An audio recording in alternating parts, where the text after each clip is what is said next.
अस्सलाम वालेकुम, मेरा नाम है चासिफ हाशमी और ये है Toyota land cruiser Prado TXL 2018 model 24 import. ये लैंड क्रूजर प्राडो का फेसलिफ्ट वाला वर्जन है और इसको 2018 तक 2 बार फेसलिफ्ट कर दिया गया था। ये सेकंड फेसलिफ्ट है और इसमें इस गाड़ी की बहुत सारी चीजें इंप्रूव कर दी गई थी।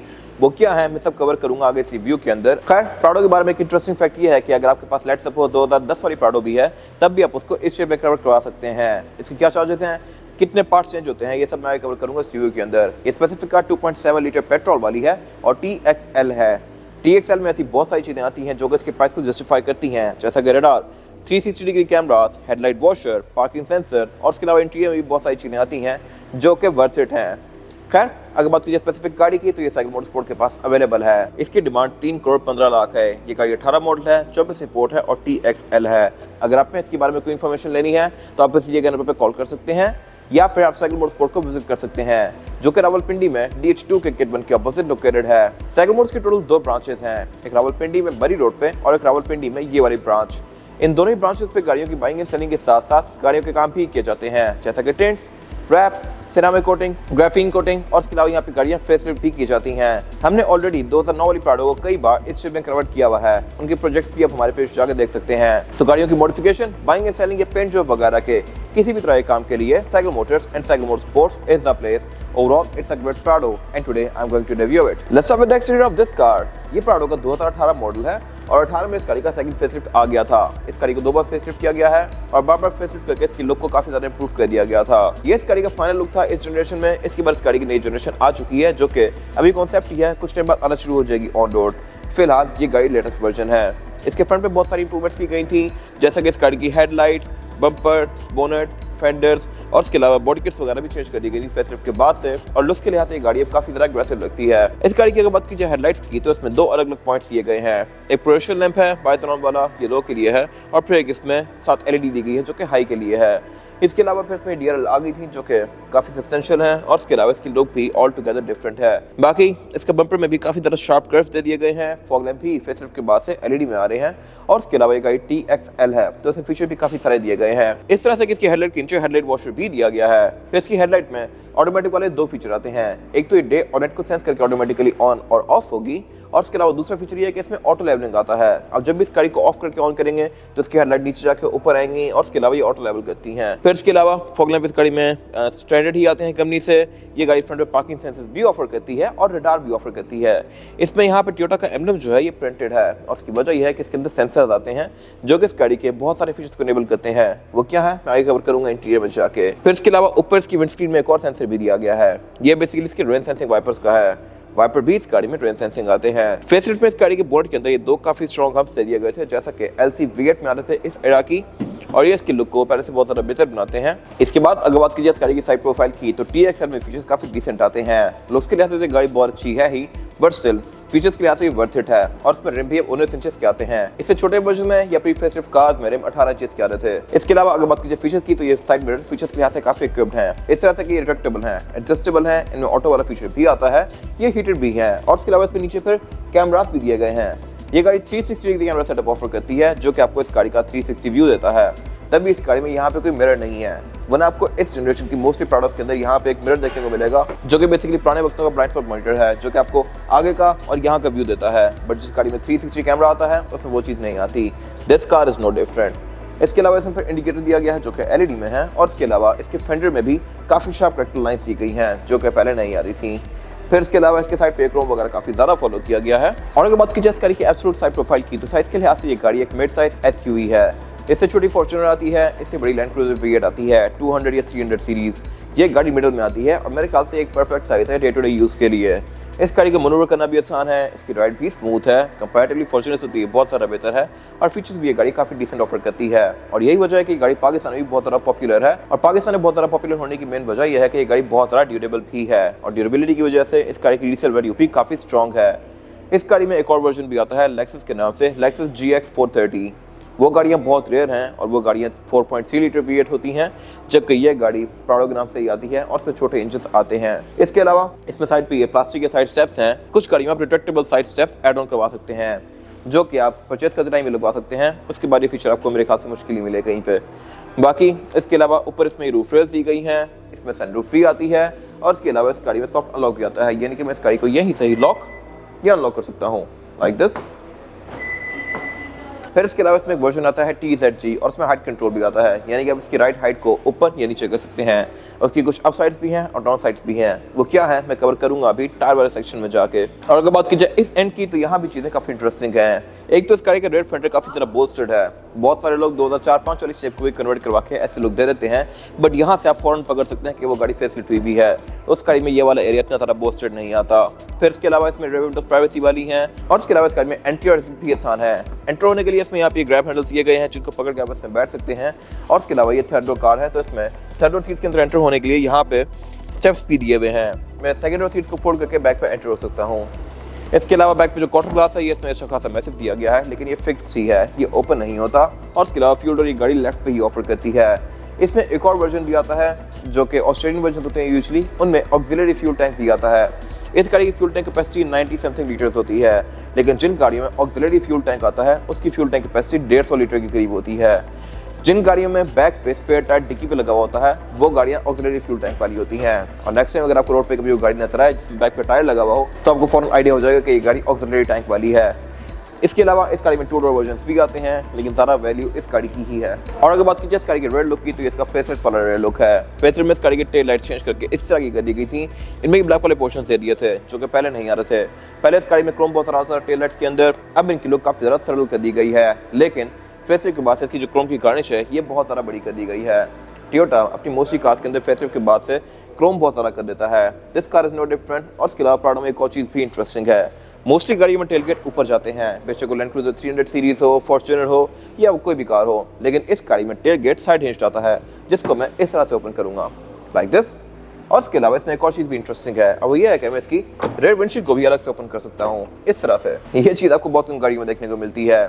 ये बेसिकली इसका एक इजी एक्सेस मोड है जिसमें बजाय कि पूरी ट्रंक खोलने के मैं सिर्फ इसकी विंडशील्ड खोल के बैक से सामान निकाल सकता हूँ। इसके अलावा अगर आप इसको खोल के चलाते भी हैं तो इस गाड़ी के अंदर से हवा की क्रॉसिंग काफ़ी अच्छी होती है। इसके अलावा इसकी टेलगेट को अनलॉक करके मैं लॉक भी कर सकता हूँ इस तरह से, और अब ये फोल्ड नहीं होगा। जितनी मर्जी हवा है, जो मर्जी चीज़ हो, ये फोल्ड नहीं होगा। तो ये बेसिकली एक इंटरेस्टिंग मैकेनिज्म है। और इसके अलावा ये इसकी third row seats, in third row seats को भी मैं इलेक्ट्रॉनिकली रेस या लोअर कर सकता हूँ यहाँ से।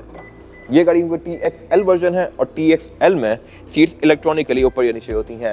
इसके TX वर्जन में आप इसकी सीट्स को हाथ से खुद ही रोल डाउन या रोल अप करेंगे। इसके अलावा यहाँ पे एक और अच्छी चीज़ ये है कि इसकी जो थर्ड रोव सीट्स हैं ये सिंकिंग वाली आती हैं, यानी कि फ्लोर के अंदर ही फोल्ड हो जाती हैं और फिर इसकी ट्रंक का और अगली सीट्स का लेवल सेम हो जाता है। जबकि इससे पहले वाली जनरेशन में प्राडो की ये सीट्स साइड पे फोल्ड होती थी और ट्रंक का अच्छा खासा एरिया खा जाती थी।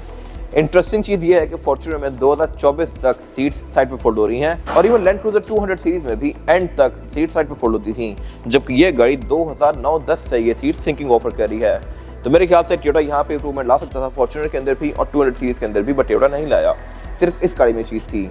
अब मोस्टली नई गाड़ियों में चीज़ ऐसी ही आ रही है सिंकिंग वाली, बेशक रेंज रोवर्स हों, लैंड क्रूजर्स हों या फिर ये गाड़ी हो, इनमें सीट्स सिंकिंग दी गई हैं। और इलेक्ट्रॉनिक मैकेनिज्म मेरे ख्याल से एक अच्छा फीचर है इनके लिहाज से। फिर इसके अलावा इसकी ट्रंक के अंदर पावर आउटलेट भी आते हैं, सीट बेल्ट्स भी आती हैं। और इसके अलावा अगर मैंने इसकी ट्रंक कैपेसिटी को और भी ज़्यादा खुला बनाना है तो मैं इसकी सेकंड रोव सीट्स को भी फोल्ड कर सकता हूँ। इसमें जो टूल किट होती है वो यहाँ टेल के अंदर दी गई होती है। इसको मैं इस तरह से अनलॉक करके इस गाड़ी के टूल किट एक्सेस कर सकता हूँ। बाकी इसके अलावा बैक पे गाड़ी पार्किंग सेंसर्स भी ऑफर करती है, रेयर विंडशील्ड वाइपर भी ऑफर करती है और वॉशर भी ऑफर करती है, और ये दोनों काफ़ी नीटली इनकॉर्पोरेट किए गए हैं इसके रेयर स्पॉइलर के अंदर। इसके रेयर स्पॉइलर में ही यहाँ से मुझे वाइपर नजर आ रहा है, बट बैक से जैसे फॉर्च्यूनर में या 300 सीरीज में आते हैं वाइपर वैसे नहीं दिए गए, तो इसकी लुक काफ़ी नीट आ रही है। बाकी इसके बैक पे मॉडल की बॉडी किट्स लगी हुई हैं और इसके अलावा यहाँ पे कुछ खास है नहीं। इसके बाद अगर बात की जाए इस गाड़ी के इंटीरियर की, तो इंटीरियर के लिहाज से मेरे ख्याल से फेथलिफ्ट वाली प्राडो बहुत ज़्यादा बेहतर है, क्योंकि ये मोस्टली कार्स अब बेज विद ग्रे के कॉम्बिनेशन में आती हैं, जबकि इससे पहले वाली मोस्टली प्राडो आपको ब्लैक कलर की देखने को मिलती थी। ब्लैक वाला इंटीरियर लुक्स के लिहाज से काफ़ी डल लगता था, उसका रूफ लाइनर भी ग्रे से होता था, इंटीरियर भी ब्लैक होता था और उसमें एक बड़ी तंग सी फील आती थी। जबकि फेसलिफ्ट के बाद वाली मोस्टली कार्स ड्यूअल कॉम्बिनेशन में है और इसकी लुक काफ़ी ब्राइट आती है। इस पर मैं आगे बात करूंगा। अभी फिलहाल अगर बात कीजिए इस गाड़ी के स्टीयरिंग व्हील की, तो स्टीयरिंग व्हील इस गाड़ी का काफ़ी हद तक लैंड क्रूजर 200 सीरीज के जैसा कर दिया गया था फेसलिफ्ट के बाद। ये काफ़ी ज़बरदस्त स्टीयरिंग है और इसके अलावा इसमें लेफ्ट राइट स्पोक को डिफरेंट कंट्रोल्स दिए गए हैं। लेफ्ट स्पोक को जो कंट्रोल्स हैं ये मल्टीमीडिया सिस्टम के हैं, राइट स्पोक को जो कंट्रोल्स हैं यहाँ से आप इसके MID के बीच में नेविगेट कर सकते हैं और इसका लेन पोस्चर असिस्ट और रडार को यहाँ से आप ऑन ऑफ कर सकते हैं। ये अगेन मेरे ख्याल से एक अच्छी चीज़ है जो कि TXL में ऑफर होती है। फिर इसके अलावा ये गाड़ी क्रूज कंट्रोल भी ऑफर करती है जो कि अगेन एडॉप्टिव है। बाकी एयरबैग भी ये गाड़ी 9 ऑफर करती है। एक एयरबैग स्टीयरिंग व्हील के अंदर माउंटेड है, एक डैशबोर्ड में, 4 पिलर्स में, 2 सीट्स के साइड पर और फिर एक ड्राइवर के नी पे। इसके अलावा इसमें जो हेडलाइट्स हैं ये ऑटोमेटिक फीचर के साथ आती हैं। वाइपर भी इस गाड़ी में रेन सेंसिंग आते हैं, यानी कि ये बारिश को सेंस करके ऑटोमेटिकली ऑन या ऑफ तो होंगे ही, लेकिन अपनी स्पीड को भी कम या ज़्यादा करेंगे। फिर इसके अलावा अगर बात कीजिए इस गाड़ी के मीटर की, तो मीटर इस गाड़ी का काफ़ी हद तक LC200 सीरीज का कॉम्बिनेशन फॉलो करता है। इस तरह से कि ये ग्रे और व्हाइट के कॉम्बिनेशन के साथ है और इसके अलावा इसमें डायल्स भी काफ़ी डिफाइंड हैं। प्री फेसलिफ्ट कार्स में ये काफ़ी बेसिक सा आता था और इसके अलावा इसका MID भी काफ़ी इंप्रूव कर दिया गया है। जब ये गाड़ी इनिशियली लॉन्च की गई थी तो ये डिस्प्ले बिल्कुल पिक्सेलेटेड सा था, उसमें ब्लू और व्हाइट लाइट्स दी गई थी, जबकि ये प्रॉपर एक स्क्रीन है 4.2 इंचेस की। और इसके अलावा ये गाड़ी आपको यहाँ पे इसके trips, average kilometre per litre, outside temperature sensors और इसके अलावा फिर गाड़ी के मैसेजेस और टायर टर्निंग रेडियस भी शो करवाती है। टायर टर्निंग रेडियस भी इस गाड़ी में रिसेंटली ऐड किया गया था। फिर इसके अलावा अगर बात की जाए मीटर की हाउसिंग की, तो ये भी इसकी सॉफ्ट टच पैडिंग की फिनिश में है और डैशबोर्ड भी इस गाड़ी का लुक्स के लिहाज से डिसेंट सा है। इसके डैशबोर्ड के एजेस पे 2 स्पीकर्स दिए गए हैं और डैशबोर्ड के सेंटर में एक सबवूफर भी आता है। स्पीकर्स भी ये गाड़ी काफ़ी सारे ऑफर करती है। इसमें पिलर में ट्विटर्स आते हैं, डैशबोर्ड में स्पीकर्स आते हैं, डोर्स में भी आते हैं और बैक पे भी आते हैं। और इसके अलावा फिर इसमें 4 इवेंट्स दिए गए हैं, चारों को आप ओपन क्लोज कर सकते हैं। फिर इवेंट्स एंड की मल्टीमीडिया स्क्रीन दी गई है जो कि जनरल टीवी है और टोयोटा की तरफ से ही आई हुई है। ये फीचर्स के लिहाज से काफ़ी इक्विप्ड है। ये गाड़ी आपको यहाँ पे इसकी स्ट्रेटजी शो करवाएगी, ट्रेव्स, average kilometre per litre, climate control और इसके अलावा फिर इसमें Bluetooth, aux, navigation, USB, Android Auto, Apple CarPlay वगैरह इस तरह की सारी चीज़ें भी आती हैं। इसके अलावा साइज के लिहाज से थोड़ी छोटी सी है, लोग यहाँ पे लेके एंड्रॉइड पैनल भी लगवा लेते हैं, लेकिन हर किसी की अपनी चॉइस है। उसे जिसका क्लाइमेट कंट्रोल दिया गया है, क्लाइमेट कंट्रोल ये गाड़ी डुअल जोन ऑफर करती है, यानी कि ड्राइवर और पैसेंजर अपनी मर्जी के लिहाज से क्लाइमेट कंट्रोल को एडजस्ट कर सकते हैं। ये पहले भी डुअल जोन आता था, लेकिन अब इसकी प्रेजेंटेशन काफ़ी बेहतर कर दी गई है। इसके अलावा फिर नीचे यहाँ पे इसका एक स्टोरेज एरिया दिया गया है, उससे नीचे यहाँ पे इसके 4x4 की सिलेक्शन दी गई है और ट्रैक्शन कंट्रोल ऑन ऑफ करने का स्विच दिया गया है। उससे नीचे 2 कप होल्डर्स आते हैं और उससे पीछे इसका गेयर सिलेक्टर दिया गया है। इसमें जो गेयर सिलेक्शन है वो है PRND और स्पोर्ट्स में करके मैं इस गाड़ी को मैनुअली चला सकता हूँ लाइक दिस, लेकिन ये पैडल शिफ्टर्स नहीं ऑफर करती। इसके साथ यहाँ पे इसकी हैंड ब्रेक दी गई है जो कि ट्रेडिशनल ही है। अगर ये इलेक्ट्रॉनिक पार्किंग ब्रेक होती तो मेरे ख्याल से अच्छी बात थी। फिर साथ यहाँ पे इसकी हीटर और वेंटिलेटेड सीट्स के कंट्रोल दिए गए हैं। ये अगेन मेरे ख्याल से काफ़ी अच्छा फीचर है।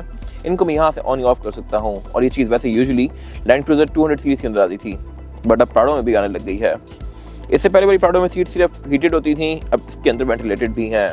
उसके बाद यहाँ पे एक स्टोरेज एरिया दिया गया है और आउटलेट दिया गया है, USB और ऑक्स का इनपुट दिया गया है और उसके अलावा पीछे एक सेंटर कंसोल दिया गया है जिसके 2 लेवल्स हैं। ऊपर वाले को ओपन करके मैं यहाँ पे कोई वॉलेट वगैरह रख सकता हूँ और नीचे वाला एरिया ओपन करके मैं प्रॉपर यहाँ पे अपना सामान रख सकता हूँ, जैसे कि ब्रश या कोई बॉटल्स वगैरह। ये बेसिकली है भी कूल बॉक्स। इसके अंदर एक डक्ट दिया गया है जिसको मैं ओपन या क्लोज करके कूल बॉक्स को ऑन या ऑफ कर सकता हूँ। इसके अलावा इसकी जो हाउसिंग है ये सारी लेदर की फिनिश में है और अगर बात की जाए सीट्स की तो ये भी इसकी पूरी ही लेदर की फिनिश में है। TXL बेसिकली आती ही लेदर सीट्स के साथ है और ये सीट्स हैं भी इलेक्ट्रॉनिकली एडजस्टेबल।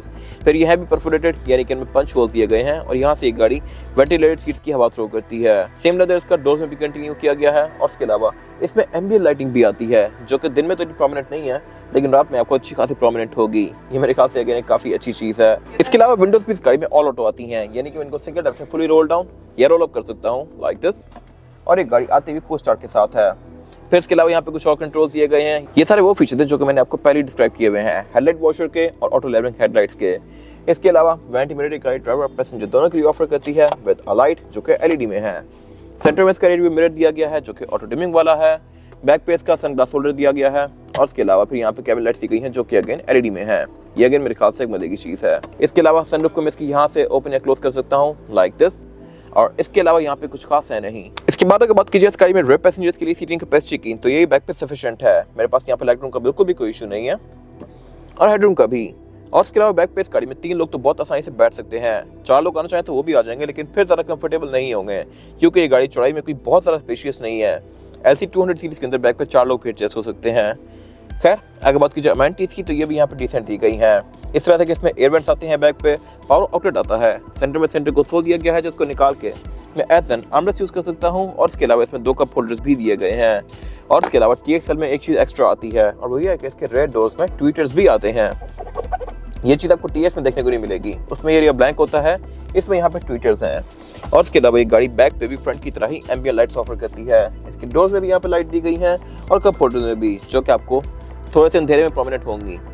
इसके अलावा इसकी रेयर बेंचेस भी 60-40 स्प्लिट के साथ हैं, यानी कि इनको मैं फोल्ड करके सीट ट्रंक कैपेसिटी को और भी ज़्यादा स्पेशियस बना सकता हूँ। फिर इसके अलावा बैक पे गाड़ी आइसोफिक्स सपोर्ट्स भी ऑफर करती है, सीट बेल्ट भी ऑफर करती है, एयरबैग्स भी ऑफर करती है और इसके अलावा यहाँ पे कुछ खास है नहीं। इसके बाद अगर बात कीजिए इस गाड़ी के इंजन की, तो इंजन गाड़ी 3 में ऑफर करती है, 2.7 petrol, 2.8 diesel and 4.0 petrol. TX और TXL में 2 ही इंजन आते हैं मोस्टली, 2.7 पेट्रोल या 2.8 डीजल, और TZ या TZG में 4.0 इंजन भी आते हैं। जरूरी नहीं है कि सब गाड़ियों में 4.0 हो, लेकिन उसमें आपको मोस्टली गाड़ियाँ 4.0 वाली ही देखने को मिलेंगी। वो गाड़ी V6 होती है, ये गाड़ी A94 है। ये इंजन वैसा ही है जैसा कि फॉर्च्यूनर में भी आता है और इसके अलावा पावर के लिहाज से ये सफिशिएंट है, ये आपको सिटी में कहीं भी तंग नहीं करेगा।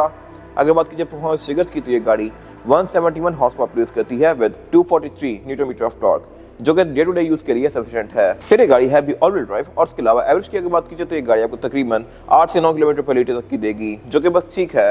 अगर आप इसको रफ यूज करेंगे तो ये गाड़ी 6-7 भी आ सकती है, और अगर प्यार से चलाएंगे तो ये गाड़ी 10 भी जा सकती है, लेकिन लॉन्ग पे। इसके अलावा ये इंजन मैंने पहले भी बहुत सारे रिव्यूज में कवर किया है कि ये थोड़ा सा टेढ़ा है। I am not sure why. Fortuner में भी ऐसा ही आता है, इंजन भी टेढ़ा है और इसके अंदर फिर इसका गैस सिलेक्टर भी टेढ़ा है।